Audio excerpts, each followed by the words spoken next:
Puppies bite and it hurts, I know. Puppies explore the world using their mouths. It's totally normal. You're not alone. And they think so many things in the world are fun, right? They want to engage with them with their mouths.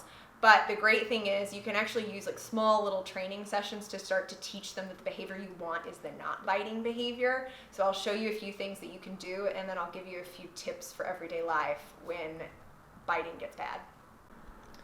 Okay, so one of the most common questions I get when it comes to puppy biting is how do I get my dog to stop attacking my hands?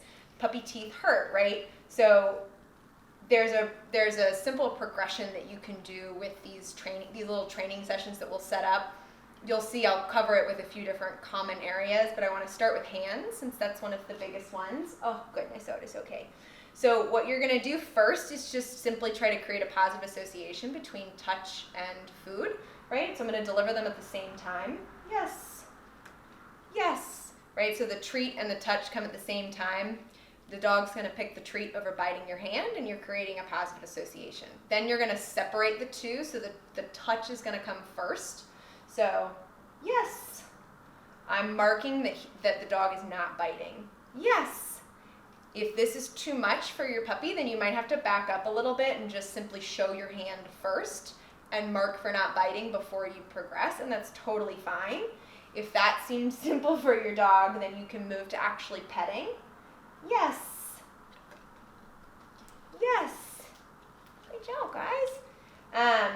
And then from there, you can actually ask your dog to do a little bit more, meaning don't just look at my treats. You've got to look up in order to get the reward. Or look away from the treats to avoid a dog that just stares only at treats. And if you have to help your dog with a little bit of a kissy noise or something, that's totally fine too.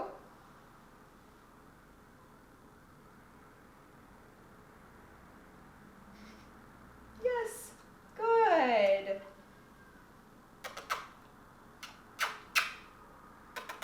Yes, good girl.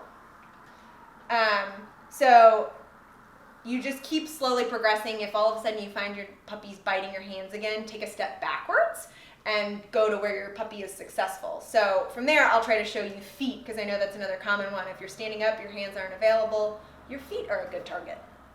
Okay, with feet, there are often shoes that become dogs' favorites, right? So this is a common one for us. A slipper is a very high value shoe in our home. So to make this a little bit easier on them, I'm going to start with the shoes off of my feet, and I'm literally just going to put it almost out of their view here. Yes, and I'm going to mark and reward that they're not going to try to attack the shoe. So I'm starting nice and simple, and then I'm going to bring the shoe a little bit closer. Yes. Yes. Right? You probably should only have one dog when you do this, but then you're going to progressively make it a little bit more interesting, right? I'm moving it around a little bit. Yes. Yes.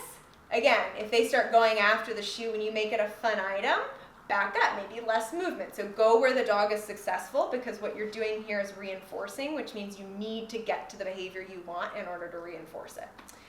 So then I'll show you what I would do. I'd put them on my feet next. Okay, so here I'm just going to move my feet forward a little bit. They're being good and both are looking at me. That may not happen with a puppy, but you want to mark as soon as your dog is not biting the shoe. So yes. Okay, I might choose to make this a little bit more interesting for them now. Yes. Then I might make this even harder, right? I'm going to make this even more toy-like. Yes. Now I'd be shocked if your puppy is that good right away, so I need to go a little bit slower. Let's see if I can get Sully to. Yes, that's really good. And you can also, when your dog is, like that was a really high value kind of movement for her. Yes, good. Yes, I'm going to give multiple treats for that. Yes, good job.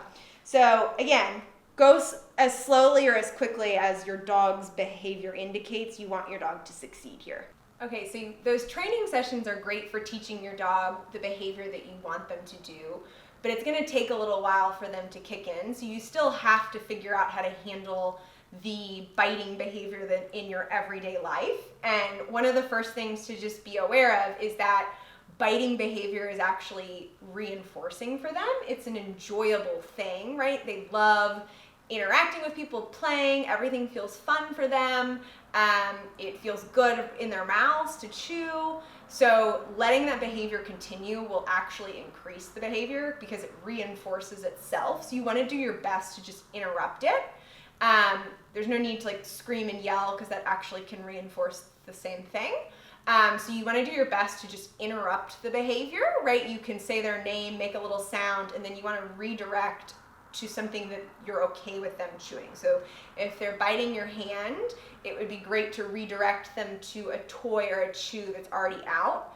If possible, try to avoid going to get a chew up from the bin or something because they might be really smart and figure out, oh, if I bite her hand, she's gonna go get the chew that I really, really like. And because yes, they are that smart. So if you can avoid that, that would be great. And then just like a moment of real talk here, when he was a puppy, there were several times where I was trying my hardest to redirect to a toy and he was having none of it. He didn't want the toy. He just wanted to bite me. It was really his witching hour. So at that point, the best thing you can do is just separate yourself from the puppy, right? And let them calm down. You don't want to use it as, he's just going to be a dog. You don't want to use it as a punishment, right? Because you don't want alone time to ever be a punishment or chill time to be a punishment. They're done with this shoot. But you can still just allow them a moment to calm down. And from that point, just take a mental note of the situation in which your puppy was biting and what they were going after. And you can actually just set up little training sessions with them to try to work on that specific behavior. So there's, yeah, you guys.